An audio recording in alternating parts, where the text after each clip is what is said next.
Dalam informasi beberapa hari yang lalu, kita mulai dengan mengingatkan bahwa Partai Demokrat itu partai anak nakal di dunia ini karena ditunggangi globalis.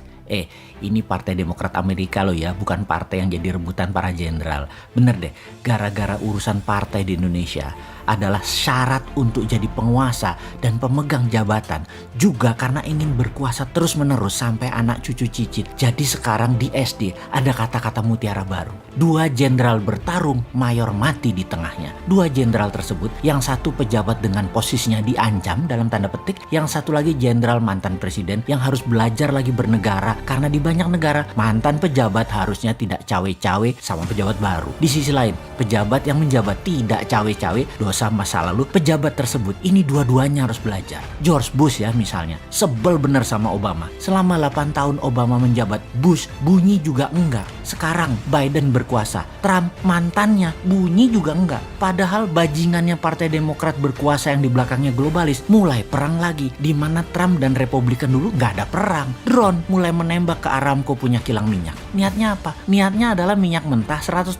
Kan udah kita ceritakan, Demokrat itu tuh penyebab awal perang selalu. Betapa bajingannya Demokrat yang di belakangnya globalis. Pada fokus pada individu Trump yang karakternya sengaja dibunuh globalis dengan propaganda masif di media massa mainstream. Kesannya Trump bajingan. Bener sih, dia bajingan, tapi dia nasionalis Amerika dan globalis, bukan anti Trump aslinya. Anti nasionalis. Kita lihat deh dengan Bosman misalnya. Bosman perjuangan bernegaranya kan memilih patriotik nasionalis alirannya. Gak bakalan masuk ke media mainstream. Dan kalaupun masuk, karakternya digoyang terus oleh globalis. Oh ya, kembali mengingatkan kepada attitude pejabat berkuasa dan mantan pejabat. Nanti zaman 2024, zamannya new mind, maka mantan pejabat akan tetap dijunjung tinggi oleh pejabat yang berkuasa, pejabat yang baru. Juga mantan pejabat tidak cawe-cawe kepada yang lagi berkuasa. Bahkan satu patah kata pun tidak keluar kecuali mendukung apa yang dilakukan pejabat terpilih. Kita akan ajari para old mind ini berkuasa, dan setelah berkuasa, inilah generasi new mind nanti yang akan ngajari. Sekarang biarinlah old mind ini bercanda dengan bisnisnya, bercanda dengan berkuasanya. Kalau yang sekarang sekali lagi